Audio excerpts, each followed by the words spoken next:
It was way overhyped though. When I watched it, I was Yeah. just like, not as good as people played it out to be. But I actually enjoyed it. I'd be lying if I didn't say I didn't enjoy it. I didn't like any of the Iron Man movies. I thought all three of them were boring. Okay. Um, Okay. I'm done here. This okay. Sorry, people. The podcast is ending here. It will be the last episode ever. I can't be friends with this guy no more. it is fair to say that with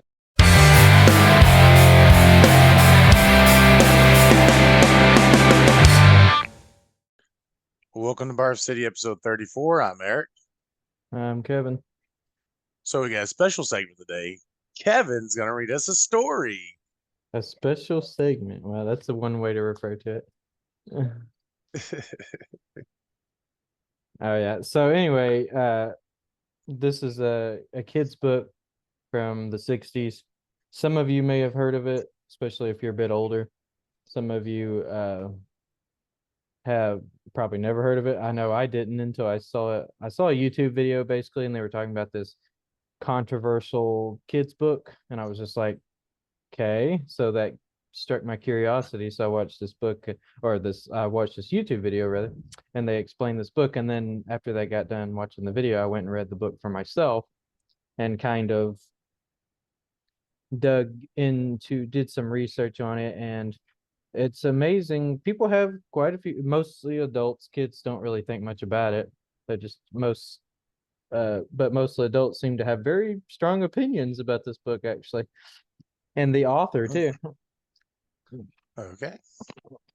So the book is called The Giving Tree. I think I've heard of it actually. Yeah. Apparently it was a pretty decently well-known book back in the day, but I guess over the years, maybe because it was controversial, it lost popularity. I don't know, because maybe less school libraries had it, maybe. That could be why. So, I have no idea. I don't know the backstory behind it, but anyway, I'll read the book's pretty short, so I'll read it out, and then we'll let Eric see what he thinks because he's never heard the whole story, or at least as far as I know he hadn't.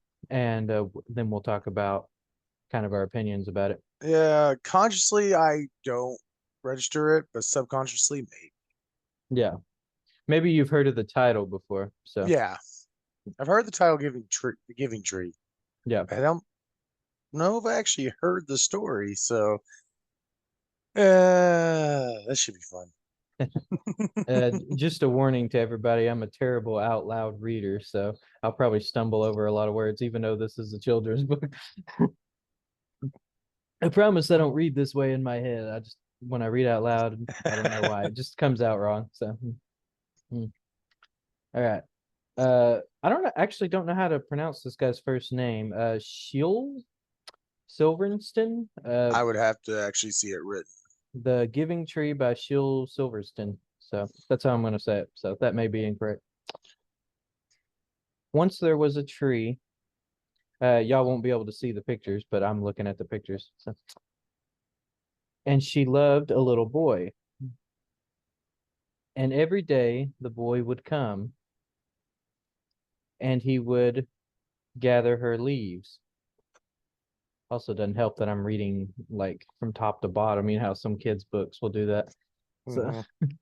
and make them into crowns and play king of the forest.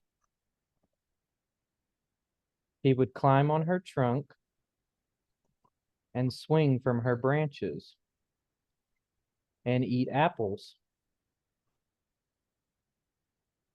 And they would play hide and go seek. I don't know why I'm laughing.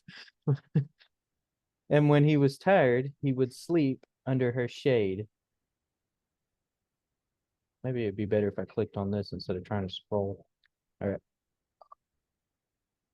And the boy loved the tree very much. It almost looks like he's about to pee on the tree in that picture. And Mm. the tree was so and the tree was happy. But time went by and the boy grew older. Oh yeah, it's much better to just click on the arrow.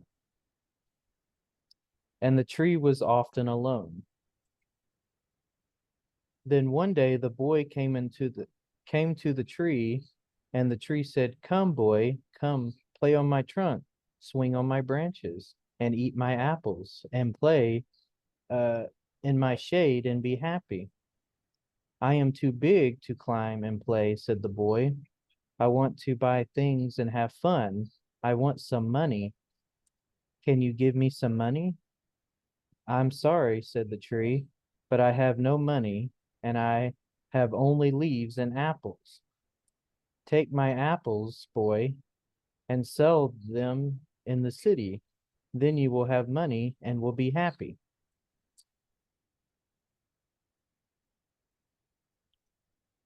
And so the boy climbed the tree and gathered her apples and carried them away, and the tree was happy.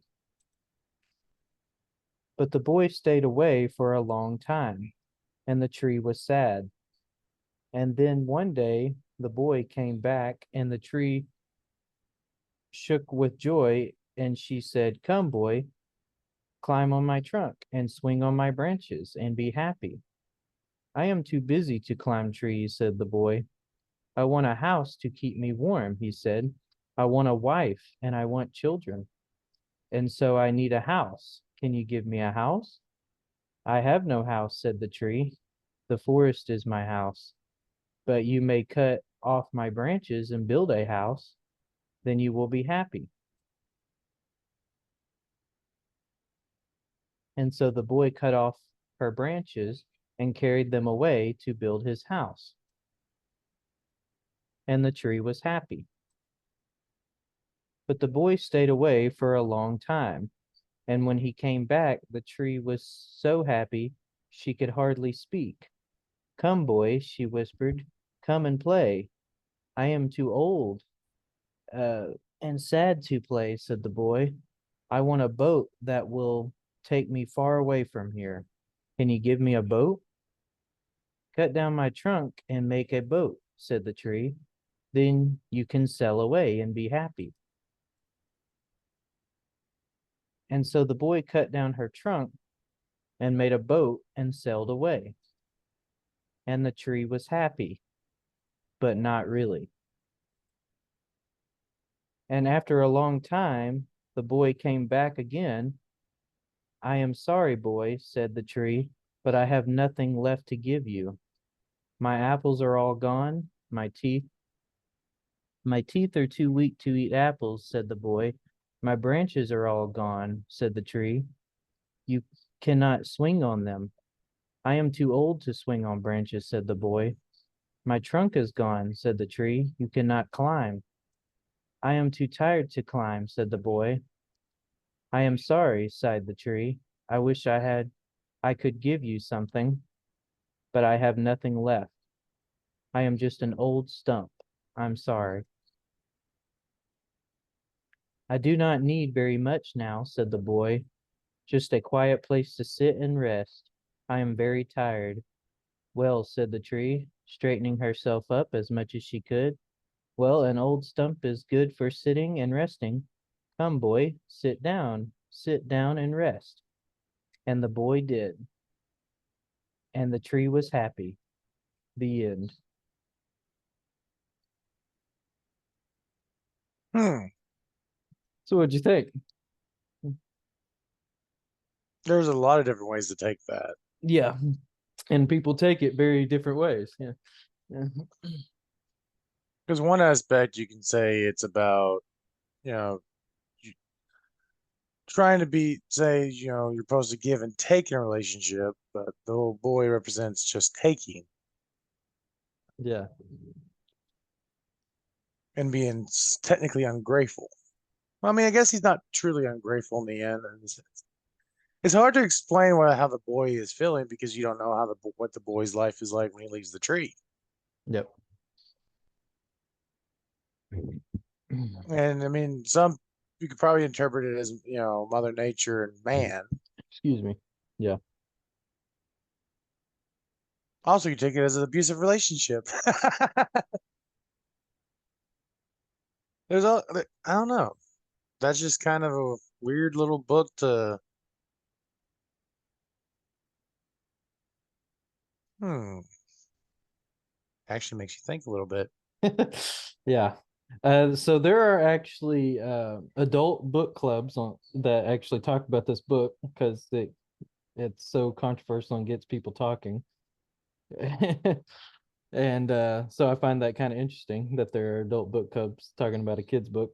So, and most people who read this book now are mostly adults. So, because, Yeah. they're the audience that kind of catches or that's the audience the book is catching its attention to. So, but yeah, you are right. There are many ways to interpret this.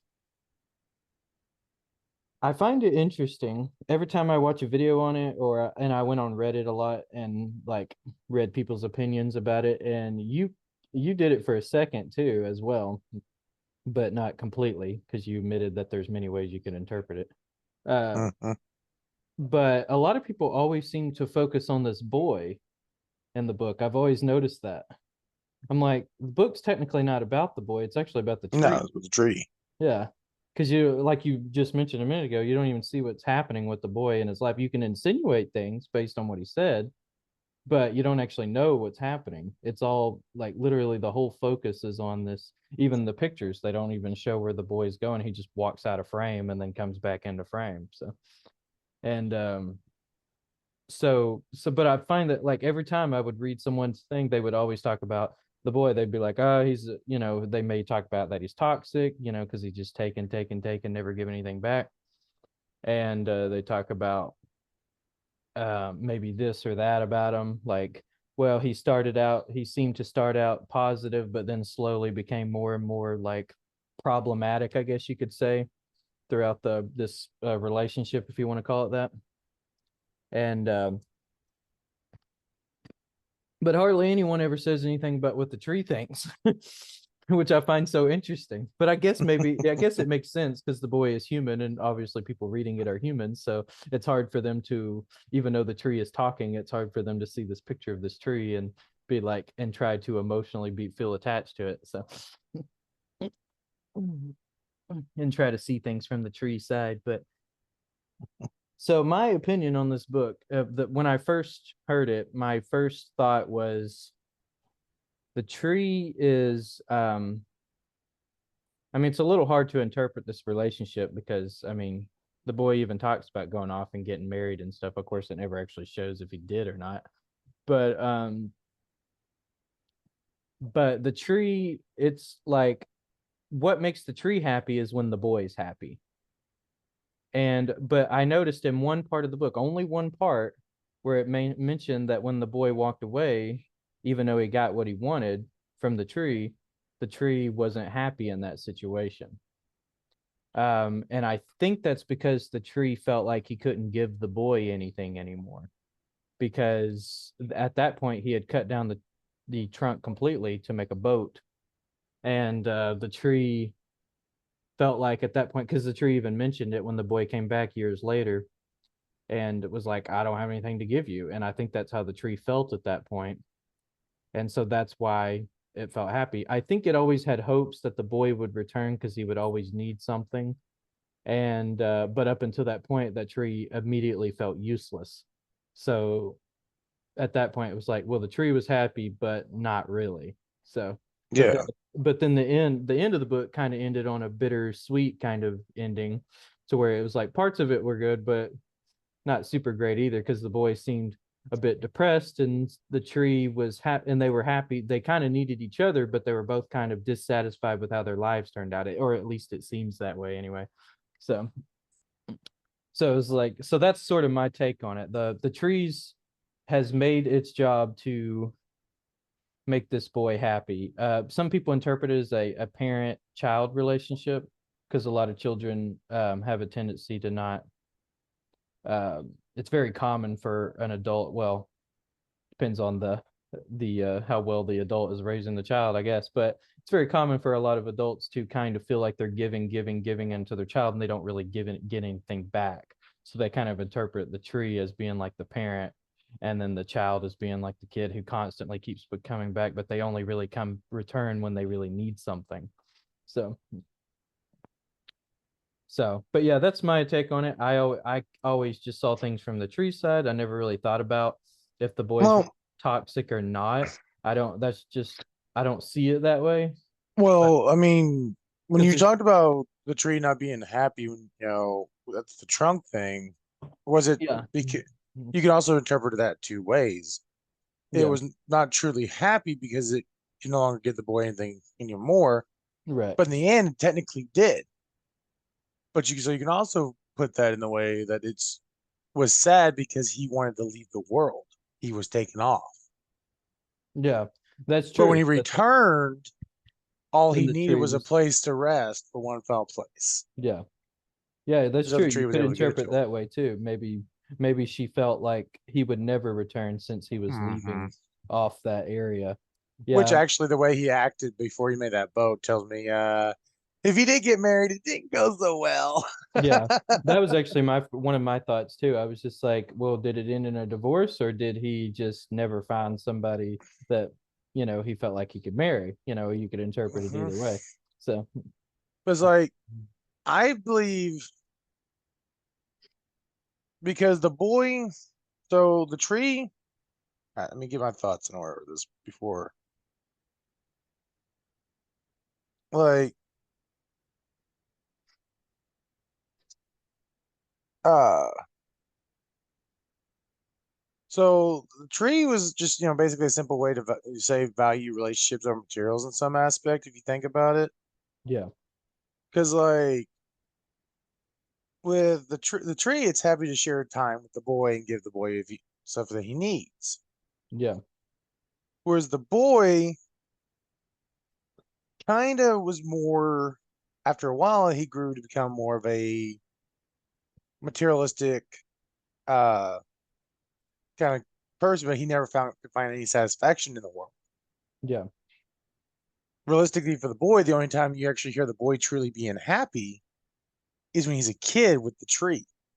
yeah. Because as it got over, he started getting busy, or he was, Right. He desired different things at that or he point. needed this. Yeah, And then when he couldn't get what he wanted in that world, he was depressed and he wanted to leave it. right, But apparently he came back too old and tired. And this is the fact that he came back means he still never found what he wanted. right. He still never found happiness in the world. Whereas the tree, again, was only sad when he was gone. Yeah. It's just the difference between valuing time with friends versus valuing monetary or physical satisfaction. Yeah. One more thing I kind of noticed as I was reading it actually this time that I didn't notice before. If you did interpret it as a parent-child relationship, one thing I noticed as I was reading it was at first the tree, I think it was the first two times the boy returned, if I remember correctly. At first the tree wanted to still keep doing the things with the boy that they did when he was little. Yeah, Like he was just like, she was like, come play on my branches, do all these things. And that kind of, you could interpret that if, like I said, again, if you thought of it as a parent child relationship. But so a lot of parents tend to do that to their kids, especially as they get older. They want them to still be young and they see them as still as their baby and stuff like yeah. that. And so if that is what the author was going for, you could interpret it that way. So I doubt it because when I looked at the name, I realized who the author is. yeah. Um, Oh, I know who the author is. he doesn't believe in happy endings. Well, I wouldn't go necessarily that far, but Oh no, he's even in his autobiography. He doesn't fully believe in happy endings. And I think a lot of that's because of the era he was raised in. Because I yeah, believe he was born around the Great Depression, yeah, and he kind of became a recluse not long after writing some books. He was also apparently a playboy. yeah. Well, he did. It is fair to say he kind of had two different lives. It seemed before he had children, he kind of had this playboy kind of lifestyle. He hung out at the Playboy Mansion a lot.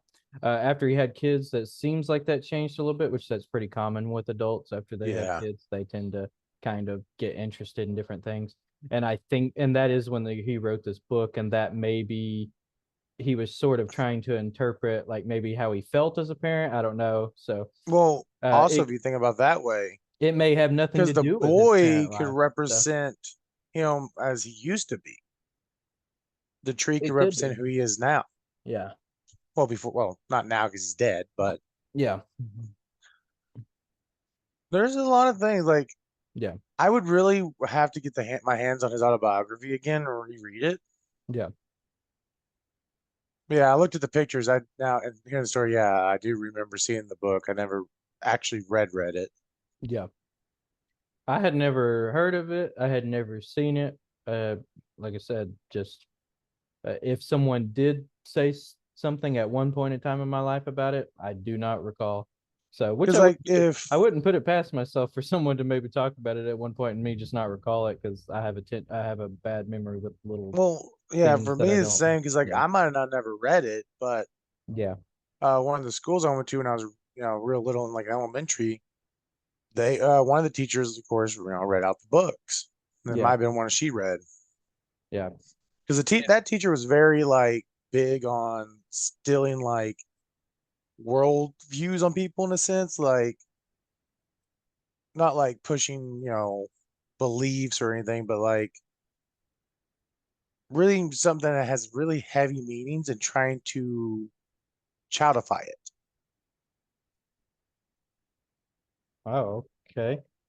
Yeah, I know I didn't read this book as a kid because I would have remembered. When I was a kid, I had a tendency to reread books a lot. Hmm. I typically read them over and over again. And this would have definitely been a book that I would have read more than once and I would have remembered it. So I know I didn't read it. So The thing is, like, I didn't really get into reading books myself, like, and then probably because I'm dyslexic, you know. But it was like more my later, like mid-teens, when I really, really started reading books. yeah, well, in my mid-teens was when I got more into book series. When I was a Yeah. really little kid, the first thing I started doing with books was what most little bitty kids do is I just looked at the pictures. I didn't read anything. And then when I got, I would say roughly about maybe 6, 7 ish was when I still read a lot of picture books, but I actually was reading the books. So when I read them, but yeah, then when I got like in my tween early teen years, then I got into book series. That's when I read all like the Star Wars books and all the Goosebumps books and all common books for most teens to read. So Actually, the first book series I like really remember actually diving into and decided to read was the Goosebumps books. yeah, that was definitely one of the first for me. So when Like, I saw it those, I was, was like, ooh, it was between that and yeah, then I think after that was the Artemis Fowl books. yeah. There were many other book series I wanted to read and just never got around to too when I was a teenager or yeah, like a Mm, young teenager. So yeah. A book series that I haven't read all of because apparently there's even more I didn't realize is the Warrior series by Aaron Hunter. I never heard of those. It's about cats. Oh, really? Yeah, they're warrior cats that Excuse me. are actual normal, like our world cats, but they actually can talk. They talk to each other and stuff. And Yeah. it's basically a world of these cats that technically the first two series, the third one I don't think follows as much with him.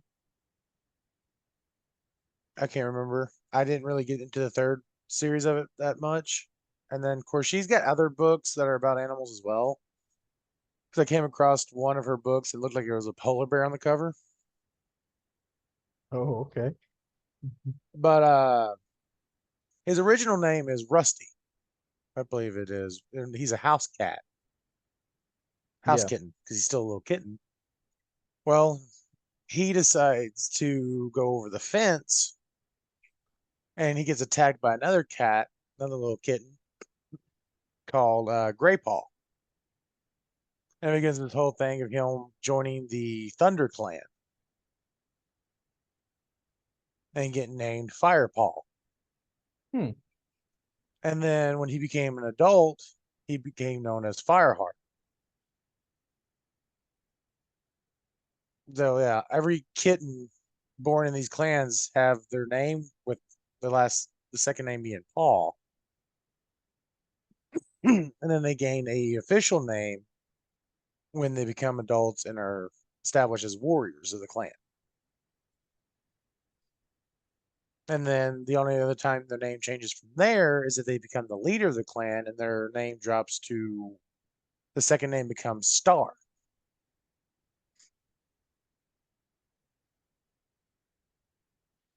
Hmm. And there's different clans of cats, and they all have like different skills because of their environment, this and that. And the leaders are of the clans are the only cats that have 9 lives. They're bestowed 9 lives are bestowed upon them by the Star Clan, which is the cats in the heaven, which is why their secondary name becomes Star when they become leaders. So it's all about a situation with them and all that.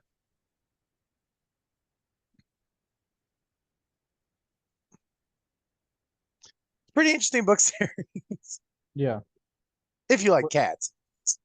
Where did that concept come from that cats have 9 lives anyway? I've I always don't know. wondered that. So I've heard that since I was a kid, but I was like, where did that come from? I that's why I like that series. It because it's like with cats, but there's slight mysticalness. It's almost like cats are given like are treated like indigenous people, Yeah. non-house pet ones, and the non-house pet ones dislike house pets.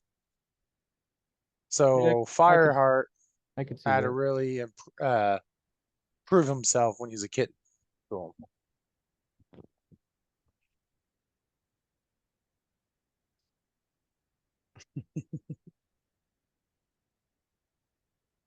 what are you looking at? What? Your avatar's neck's like broke like, to the side. Just I was looking at something on my phone. ah, but yeah, I don't know. The Giving Tree, no, back to it. I mean, yeah, there's a lot of different ways to take that. Yeah. I love, I love that a little kid's book is getting that much traction to adult book readers. Yeah.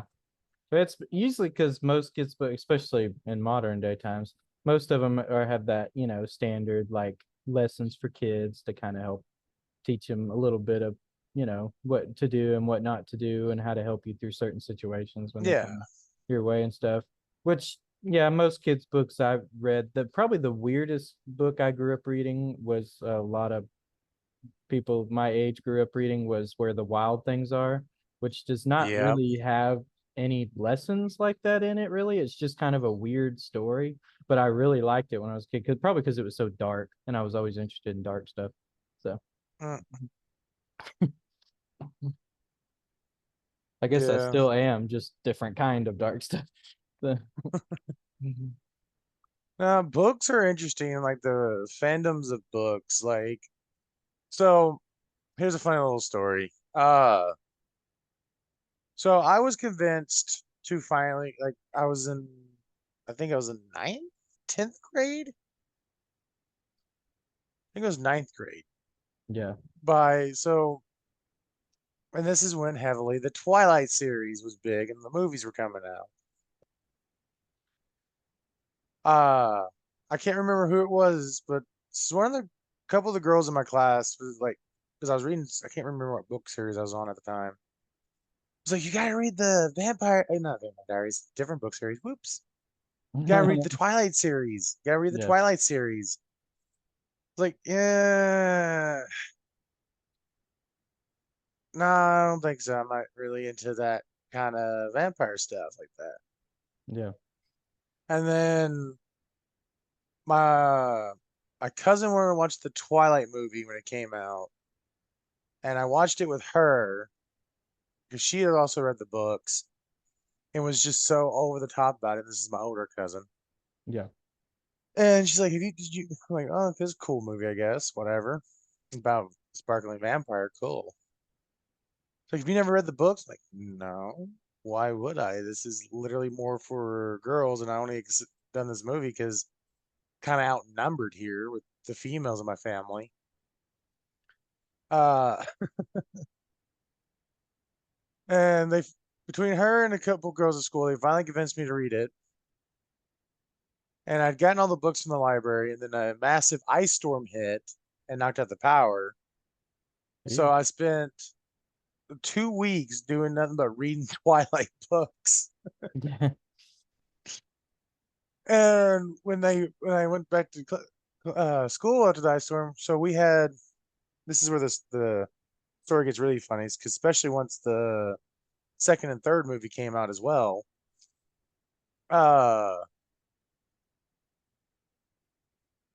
maybe what actually I might be messing up my years. When did Twilight come out? The movie come out? A movie? Yeah, I had never even heard of Twilight until I was already out of high school. So, but I don't remember what year the first movie came out. 2008. So yeah, so it'd be right because New Moon would have been out. So that whole uh Team Edward, Team Jacob shit was getting even bigger. And me and this other kid in class, with the other guy with class, were the only two boys out of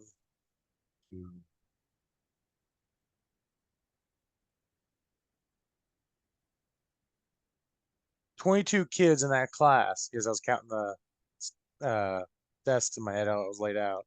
Oh, I was wondering what you were doing. I was like, yeah. There was 20 girls and two boys in the Spanish class. And when this stuff really hit its peak between Team Jacob and Team Edward, I kid you not, we were the only ones in this middle row because the girls had separated on the side of the classes from each other because they were Team Edward and Team Jacob. And because they were even, they try to convince us boys to join their side. So the class could be either more dominant Team Edward or Team Jacob. And we're just like, they're like, Eric, you read the books, didn't you like them? Which one did you like better? I'm like, of those two, I'm like, I'm not a girl, so neither. Yeah, that was. I heard people debating between those two, and my response was, "I don't give a rip team. That's whose team I'm on. I don't really care." So, Like this went on for a couple of months, and I ended up starting yeah, me and my buddy started being the guy because we became friends in that class. Started a team. We started calling ourselves Team Alice, one of Edward's sisters. yeah. Which so we'd be like, okay, we'll stay over here. Y'all's group can fight. We'll just talk about how cute Alice My avatar just jumped up and looked surprised all of a sudden. I was like, is. But fandoms get so crazy, especially when the series goes from books to movies as well, or TV shows, when it gets yeah, even more traction. Because, yeah, there's a lot of people that read books, but honestly, they're more of a minute section of oh them than yeah, people that watch TV shows and movies. yeah. It definitely gets more attention when it they make a movie series out of it. Yeah, So, like, I have to, even if it's a book series I freaking love, I am very cautious about people I'm around and talk about books or shows and also with shows and movies too in this aspect, and of course anime, because they're so freaking crazy on these fandoms. Like I said, literally had 10 girls screaming and yelling at each other anytime they can about who was hotter and who was better for Bella, Edward or Jacob. yeah. I'm like, this is a fictional character. And you're like, this one's better, this one's better, this one's better. They're just showing their passion for the series, Eric. I know, but that passion's like, look, don't bring me into it. I'll Yeah, enjoy the story if you recommend a good book and I know you, yeah. but don't bring me on sides because if you really like calculate you know uh psychologically, like, analyze, neither of them are good for Bella. Yeah. They're both so emotionally and accidentally abusive to her physically, Yeah. because like she gets hurt so much just being in their world, and then just physically, and I mean all that's accidental because they don't mean to let her get hurt, but then the emotional destruction they do to her, like, Stephanie Myers knew what she was doing with this one, I guess. Well, we're almost out of time, so. Yep. So So, I haven't watched it yet, oh God. and I've been doing my best to avoid spoilers. Well, don't spoil it for me. Well, I can't spoil it because I don't know anything about it. Oh, okay. I mean, I know like minute details that I was able to pay attention to with the trailers that's going to happen, but the Deadpool and Wolverine movie. Yeah.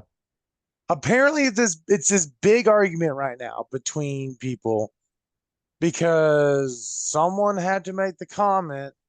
There are, of course, articles that make the comment. Deadpool and Wolverine in 3 days outperforms last Marvel movie, which the last Marvel movie was The Marvels. I was about to say, which one was the last Marvel? Yeah, if Because I remember correctly, it was I The haven't Marvel. stopped keeping up with that stuff a long time ago. And it was either Marvels or Quantumania. I can't remember. Hmm. But it's outdone all the previous Marvel movies. Yeah, that doesn't really surprise me. Hmm. And it's this big old thing. People are now, of course, fighting over it. And like they're talking about, oh, the Marvels just didn't get as much marketing as Deadpool and Wolverine. No, they got a lot of marketing. I can tell you pretty much bit by bit the very beginning of the fucking trailer it showed every fucking YouTube video I try to watch. Yeah. I can see it in my head. It's just they were bad at. And I mean, it did happen during a little bit of remnants of COVID and then a writer's strike or whatever. Was it that long ago? Hmm. That's what one people say. I actually can't remember. Yeah. Yeah, I'm a little out of the No, loop. it was last year, A lot of so that now. Oh, it was the end of the major COVID stuff. yeah. It was basically the rebuilding afterwards. Right. So we were still kind of riding off of it. Yeah, of COVID there. Yeah, I mean, But sorry the that thing yeah, is, those 2 years are kind of a blur to me. So yeah. yeah, the thing is, so I will admit wholeheartedly, I don't fully like Brie Larson as a person.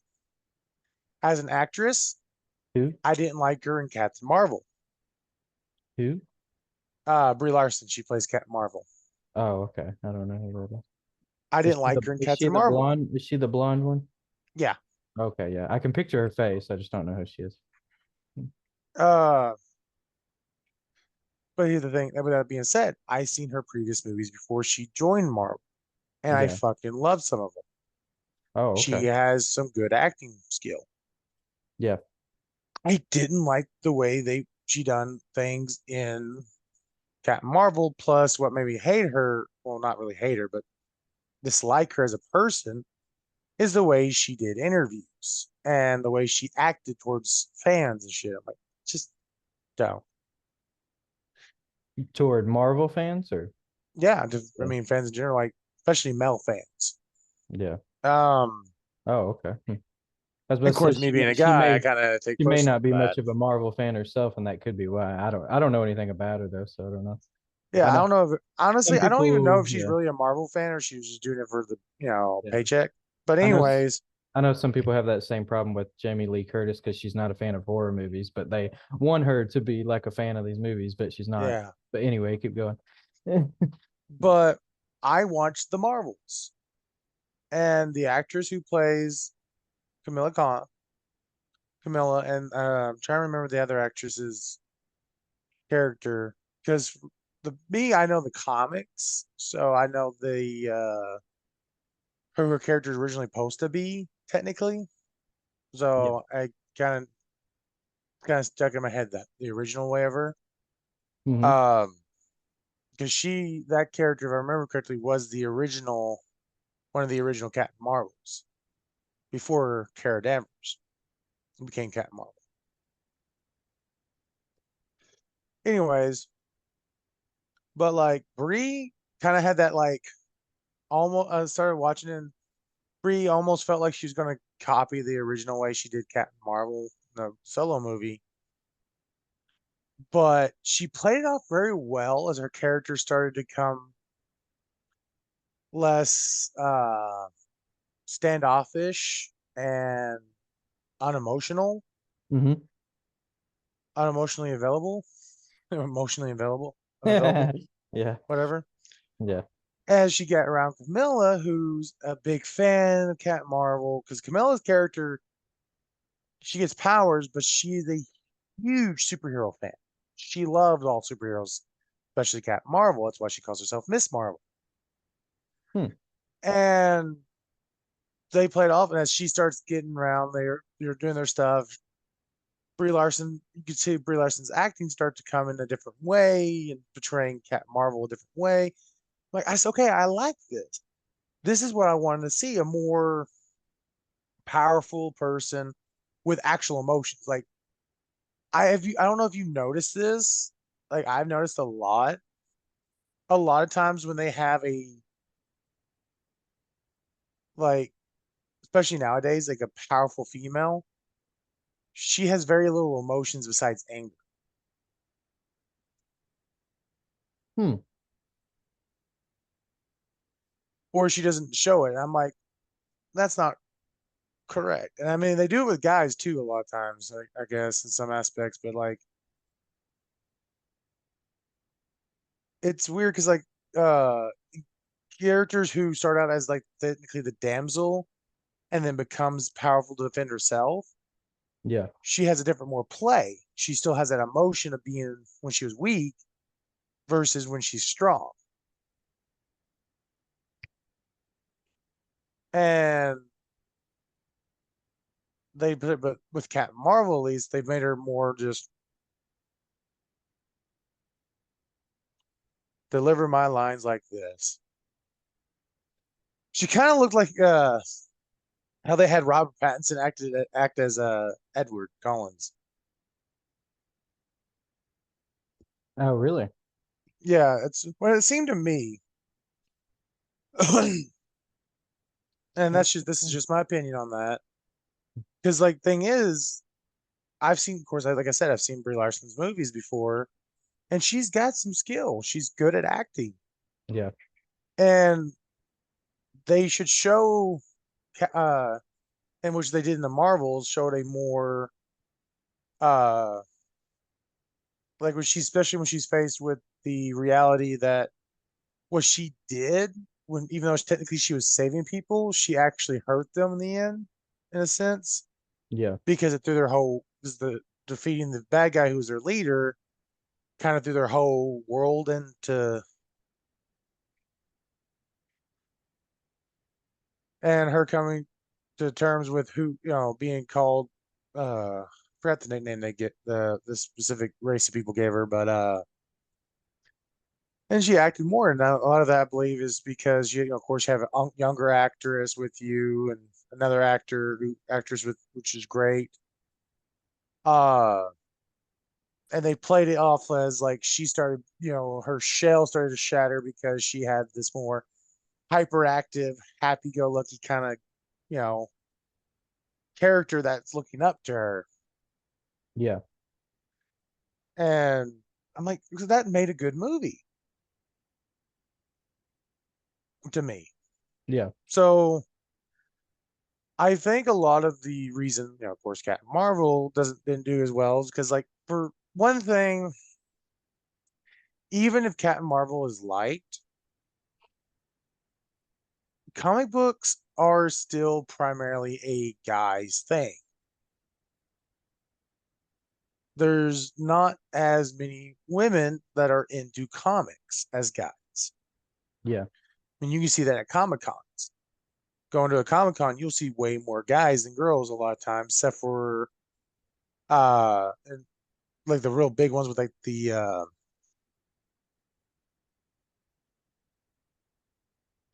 cosplay competition. Damn, I can't remember what it's called. You might see more girls because, of course, cosplaying, dressing up. I mean, guys cosplay a lot too, but on average, you typically will see more guys. But, and again, that's the comic book industry was primarily meant for boys originally. And they started implementing more female characters to try and get, the Excuse me. girls to, to get the female audience in it. But it'll most likely always be a more guy driven thing.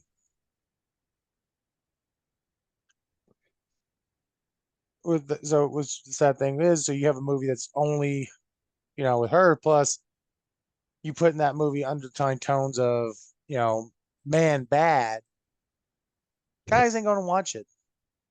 Oh, jeez. And it has nothing, people say, oh, you just don't like strong female characters. It has nothing to do with that. Everyone loves the fucking Terminator.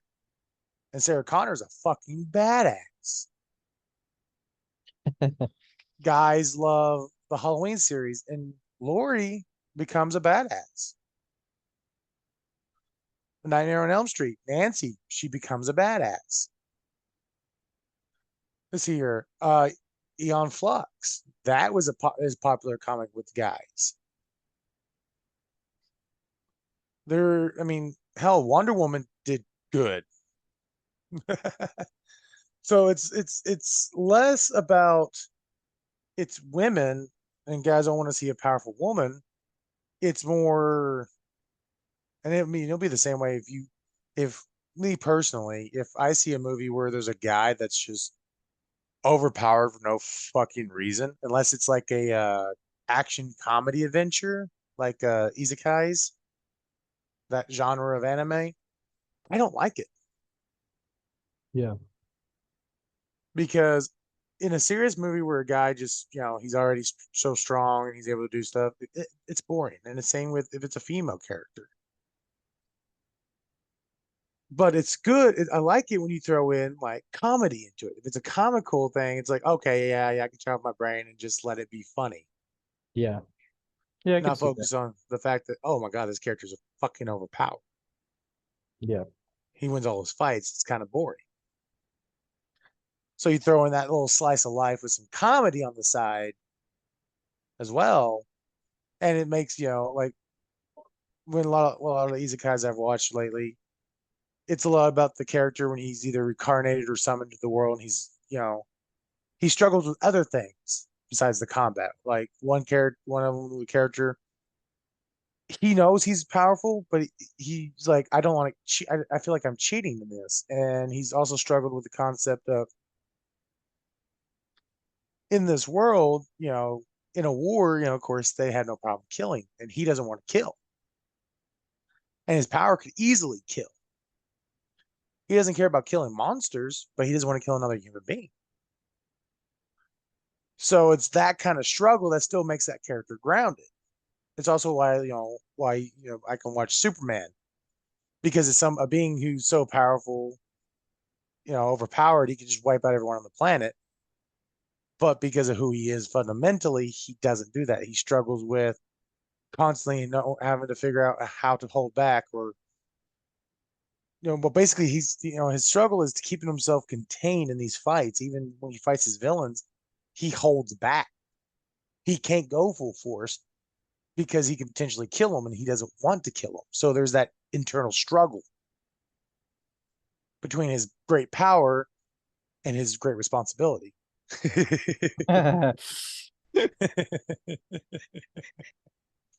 A little nerd humor. Um, so like when you build a character, so when you have a character that's super powerful for no reason. Well, Captain Marvel has a reason to be powerful, but then you throw in, man bad aspect, like you can do the whole undermining thing. Also, it makes it worse when you know that that's actually what they were doing because their interviews. Um, it doesn't make a movie that guys want to go watch. You know what I mean? And when that's your primary source of viewership in these types of movies, you're going to do bad. You know what I mean? Yeah. And so I think with the Marvels, even though I gave it a chance and watched it, I can see why a lot of guys didn't watch it because, Captain Marvel, her solo movie, all that stigma and stank from it still carried over into the Marvels, even though it was a lot different in their aspect of their undertone and stuff. And it actually built the characters better, in my opinion. Your avatar's looking like it's sleeping again. My avatar's falling asleep on me. It's kind of hard to like talk sometimes because I don't know I why. look up Like I said, I guess it's my glasses. I don't know. It always thinks that I'm closing my eyes.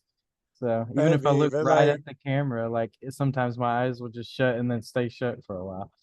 because as So I'm talking, I'm very, I'm very animated when I'm talking, yeah.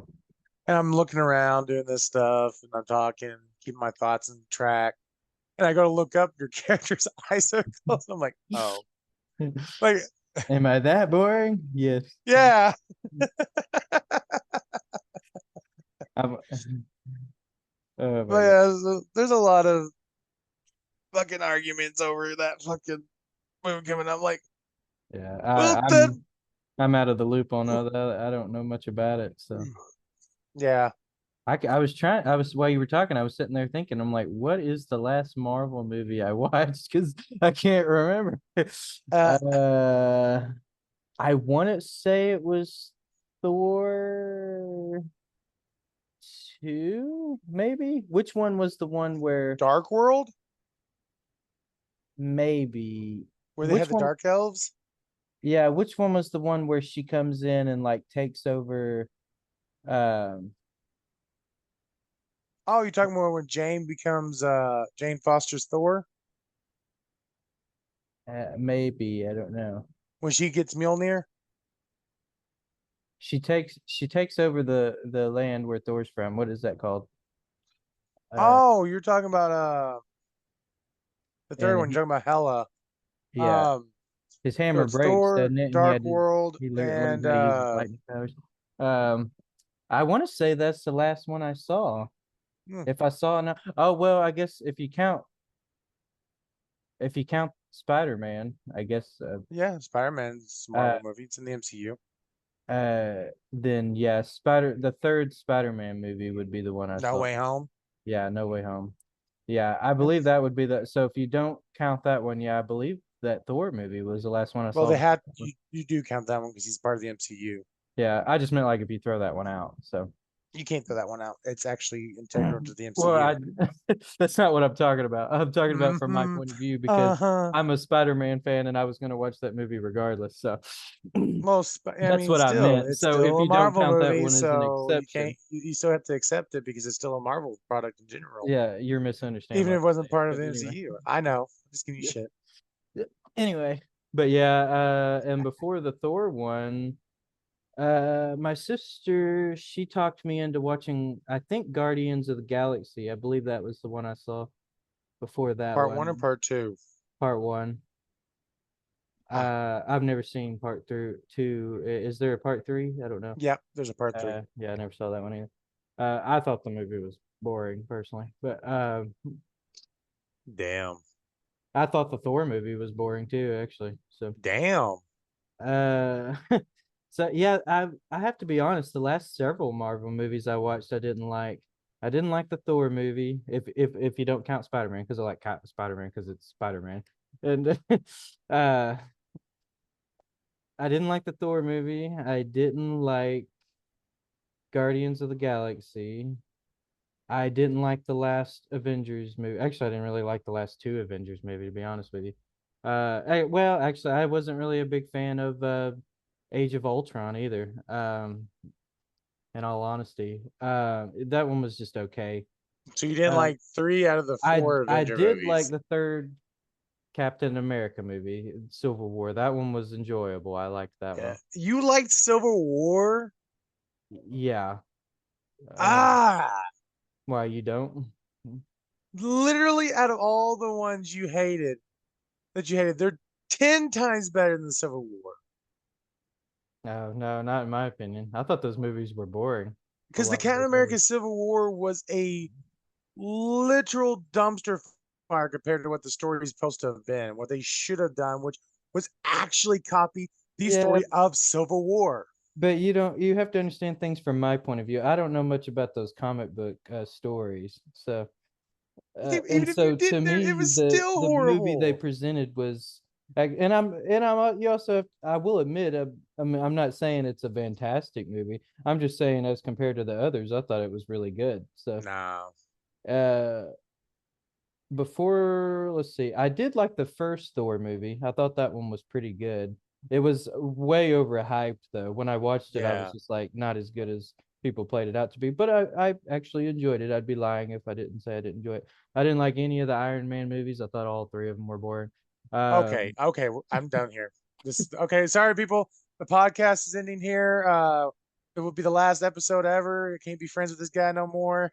it is fair to say that with the a few exceptions of certain heroes, I'm not the biggest superhero comic book movie fan. Yeah, So that's my you genre. have to, like I said, you put Spider-Man in there and put like I do like the Fantastic Four, more of the comic books that I read when I was a teenager. I'm not really up to date on them.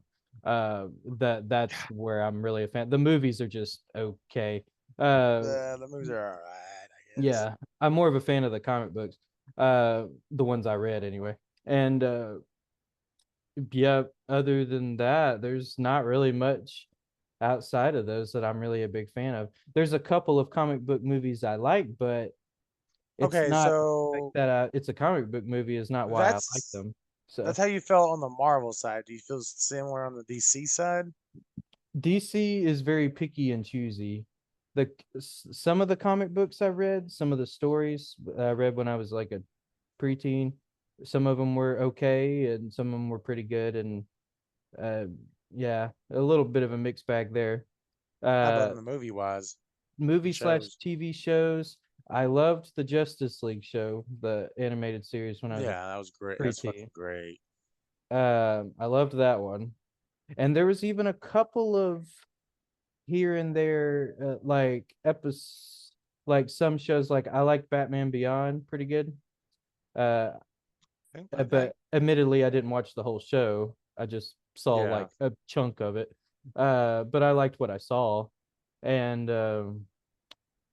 when it comes to the movies now, I love the Dark Knight trilogy, but the reason why Batman being in those movies is not why I like those movies. I like those movies because I just think they're good movies. To me, you could throw out all the Batman characters and replace them with made up characters, and I would still like those movies just as much. I mean, Batman's a made up character. Yeah. Huh? You What'd you said say? throw out, you said throw out all the Batman characters and just put some made up characters. I'm like, well, Batman is a made up character, so. Well, I meant like new made up characters, not based off comic books. You know what I mean? And uh, I'm aware that Batman's not a real person. But yeah, I was trying to think. Are there any other DC movies? Did Oh, you watch the Man of I Steel? kind of now. I'm probably gonna get a lot of hate for this. Oh, So I don't know how you feel about the movie, but you're yeah. mm. I actually kind of liked the Batman v Superman movie. I thought it was actually pretty good. So again, I'm not saying it's like a 5 out of 5 movie, but I heard nothing but trash about the movie before I watched it. And So, so when I watched it, I was like, I thought it was pretty good. I thought it was entertaining. I really liked Ben Affleck's portrayal of Batman slash Bruce Wayne. I thought he did a really great job. And so the Sup- problem people have with that is more the aspect of Batman killing. yeah, oh yeah, I've heard all the complaints about it. So Yeah. But it's fair to say I he did use kryptonite, which makes sense. So well, no, I mean they're just talking like, of course, I'm shooting people with his fucking yeah, Batmobile and blowing them up and shit, blah blah blah. Now, I would have liked it better if there wasn't the so violent Bruce Wayne, yeah, they more did violent kind of go Batman. for the more brutal version of him, like from the I think it was from the Dark Knight comic book series or whatever. So Yeah, well, he was even dark. He was more violent than even that. He was closer. He was almost closer to Thomas Wayne as Batman in the Flashpoint yeah, series. I mostly just I'm not necessarily, and when I say I like his portrayal, I'm not necessarily saying the Batman slash Bruce Wayne character that was written perfectly. I'm just saying I Yeah. thought Ben Affleck did a good job Oh, with he what did he great had, at it. And the thing and is, what pisses me off even more yeah, is the Flashpoint movie. The little bit that Ben Affleck's in it, he's fucking even better as Batman. yeah.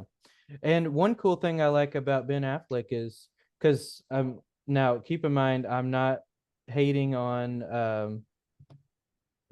now my mind just went blank. What is his name that plays Batman in the Dark Knight?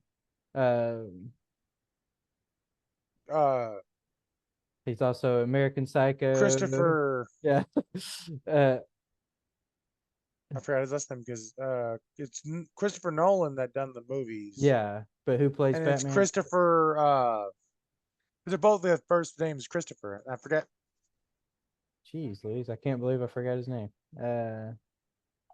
Anyway, not hating on him. I loved his portrayal of Batman as well, but I have to admit, like anytime there was a scene where he was playing Bruce Wayne, I didn't really feel like I was, I didn't feel like I was seeing Bruce Wayne here. I just kind of felt like watching Batman with a suit off. And Mm-hmm. but that was just my point of view of it. But when I see like Ben Affleck though, like any of the scene like where he was playing Bruce Wayne, it actually felt like almost like a different character to me. I thought he did a good job kind of distinguishing between the two. I'm not sure if that's Christian Bell. Christian Bale, yeah. Bell. Can't believe I forgot his name. And but like I said, No, you I'm should go not sure if that's Christian what Bell, the who comic was books go playing for. Batman But yeah. for Christopher Nolan. Yeah. Again, not hating on Christian Bale. I'm a Christian Bale fan. I like most of his movies. Yeah, he did stay the similar And because it he may did have just something the to do with the writing. I don't know. So I well. won't put the So blame a on lot him. of that So could be so.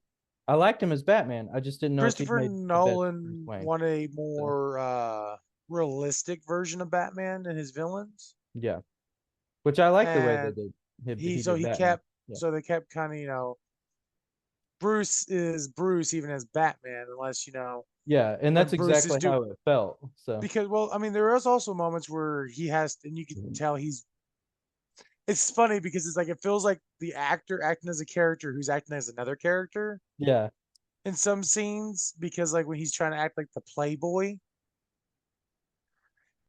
it didn't feel right to me when he's trying to be the playboy kind of guy. yeah, and it yeah, it's fair to say that that wasn't that versions of yeah. Anyway, I mean, that I wasn't his probably strong went suit. yeah. My avatar just started laughing Yeah, for some you reason. I was gotta get not the laughing. laughing animation. You've I been just looked trying up this and my whole avatar. time. Not only was it laughing, but it was going just crazy into it. You have been Uh, trying to do that this whole time. and of course, now I'm laughing, and it's not even my fault. My avatar does it pretty well. Yeah, Yours doesn't it like just does not pick up on my. It may, like I said, it may have something to do with the it. face, like my camera's facing. But anyway, but yeah, that's I do like Michael Keaton Batman. Even though Yeah. I know that movie's, I don't know. I won't say much about too many opinions about it. But I Yeah. as a movie, if you isolate it as a movie, I enjoyed the movie. But I prefer the Dark Knight trilogy more over Me the too. Michael Keaton Batman. So Now, or Tim Burton's did Batman, you I watch should say. any Superman movies? I seen the very first Superman with Christopher Reeve, Mm-hmm. first Superman movie anyway, because I know there Rest was in a peace. TV show before that. Um, And I can't remember if I've seen Superman 2 or not, but I know I've seen Superman 4 on television a few times when I was like a Yeah. kid. And the problem with me is I'm just not a big Superman fan. I will admit it, I just don't really understand his character. I don't really It, see what's a so lot of appealing people's about him. not. It's Yeah. so the I've best watched way. YouTube videos on it of people explaining why they like Superman so much, and I Honestly, just the don't get it. So, for the thing I recommend to anybody, yeah. if you want to understand Superman, you gotta first understand Clark Kent. Yeah. And the best thing that portrays Clark Kent is if you really want to get into what Superman's grounded, what keeps him from, when he's Superman, what keeps him from being, well, a villain in aspects. You watch stuff like watch Smallville, Yeah. because the whole time up into the very last scene, he's Clark Kent, and to Yeah. him, even his person, even his they even separated him as his mind of as Kal-El, the Kryptonian, Hmm. as a separate entity, because once he loses his memories of being Clark Kent, he becomes Kal-El and acts a way different. Now, basically, so leading up to Superman's kind of the combination of when he accepts being Kal-El. So it's the struggle, him learning his powers, trying to find out, be what kind of hero he's going to be, and accepting his roots as not being human, leading up to him accepting it and becoming Superman at the very end. So it's a lot. Superman's one of those you have to dissect to Yeah. really start to learn them. Batman's I, easy to understand. I like Wonder Woman, Superman in Flash. the Justice League animated series. I thought his character was pretty good in that show. But I mean, I mostly watched that show for the Green Lantern. He was my favorite character. So Which version?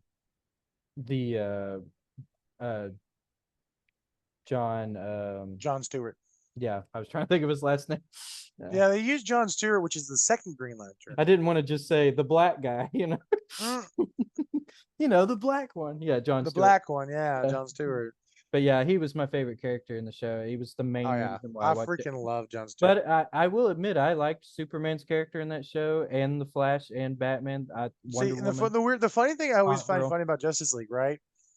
The Flash they're using isn't Barry Allen; it's Wally West, which is the second Flash. The Green Lantern they're using is John Stewart, the Yeah. second Green Lantern. Yeah. They're using two characters, the seconds of two characters Yeah. as the main versions of those characters. So it's always intriguing. I did really like John Stewart and like the way they put him in a relationship with Hawk Girl. Oh yeah, yeah. That was they really made it dramatic some aspects. Actually made it feel like an actual relationship on screen, because like Yeah. kid shows typically don't really heavily on relationships like that. Yeah. I miss old 2000 shows. Yeah, I think that show they do such a good job doing the characterization of all them too. They really focus on their characters and who those Hmm. people are, or at least the version in that show Uh, anyway.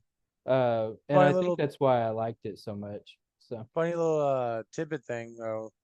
The the voice actor for the Flash mhm.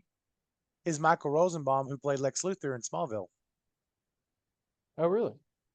and the voice actor for Martian Manhunter Hmm. shows up in the Arrowverse on Supergirl, and is the father of the actor who's currently playing the Martian Manhunter.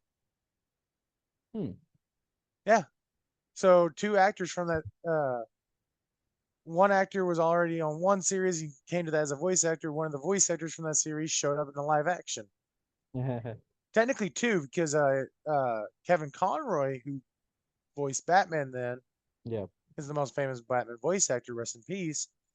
He shows up as the version of Batman in the Crisis on Infinite Earths crossover event for the Arrowverse, as the Batman who basically he ended up accidentally murdering one of his villains, and just kept murdering to the point where he even killed Clark Kent. But killing Superman, uh, that Yeah. fight almost killed him, so he can't walk around without a exoskeleton.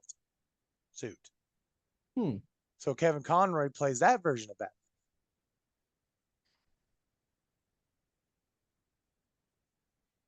Yeah, little fun things. Like a lot of these guys, they come back for stuff if they're able to. Yeah. Uh,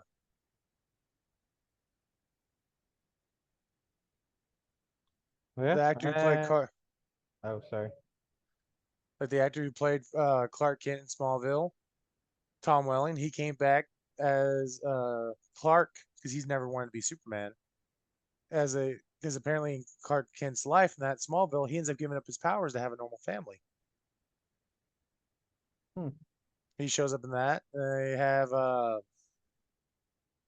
because the actor who played Superman in Superman Returns, the continuation of the Christopher Reeves movies, Brandon Ruth, he was in the series as Adam, and then he also reprises his role as Superman for that version of Superman as the Kingdom Come Superman. Yeah. One of the most I remember when you first told me that those Superman Return was a continuation of yeah. the and that blew my mind when you first told me that. I was like, I never knew that. When you said that, I Yeah. was like, wow, how did that know that? That just blew my mind. Yeah, I they were even planning told a on lot of people about it. I told my mom, I was like, did you know that that movie was a continue? She was like, no, I didn't know that either. I was like, I never knew that. Yeah, there was a whole plan on revitalizing because Brandon Ruth looked decently like Christopher Reeves. Yeah, And they were going to revitalize because at the end of the Superman 4, he leaves. yeah. And that was him And coming so back. Yeah. Superman Which I never returns, yeah. knew. I never knew that Hmm. that was supposed to be him coming back after the events of Superman 4. I'd even watched Superman 4. I owned Superman Returns and watched it many times, but never picked up Yeah. on that. So, And then they ended his world as him becoming the Superman that lost everything. So in the Kingdom Come Superman, he's one of the Superman that loses everything because of the Joker. He sets off a bomb in the Daily Planet because they weren't giving him enough coverage, which killed Lois, his son, his Jimmy Olsen, killed everyone he cared about. Disappears for 5 years, and then he comes back and is stronger than ever. He's immune to kryptonite, and they give him that version to betray in the crossover event. yeah. Yeah, that blew They my mind. Yeah. yeah. Mm. So Christopher Reeves' storyline, the Warner Brothers continued it to be the Kingdom Come Superman, the ending of Superman who, even with all the loss, still stayed a hero. Yeah. Yeah. I'm not a nerd. I'm not. I don't like comic Yeah, I can tell. Anyway, that's about all the time we got for today. books. Um, Ah. I know, right? Well, Uh, comment, like, subscribe on YouTube. I still keep periodically looking into the comments. No one gives any good comments yet. Aw. I'm sorry. And follow, do the stuff on Spotify, and if he ever updates, Instagram. Oh, don't forget to check out his video game. Yeah, check out my video game. Give him some reviews. After that, Some I good guess. reviews only. Now you gotta give him, gotta give him the shit ones, Yeah. But I guess on that one, you got anything else to add? No, that should be it. All right, we'll see you in the next episode. Bye.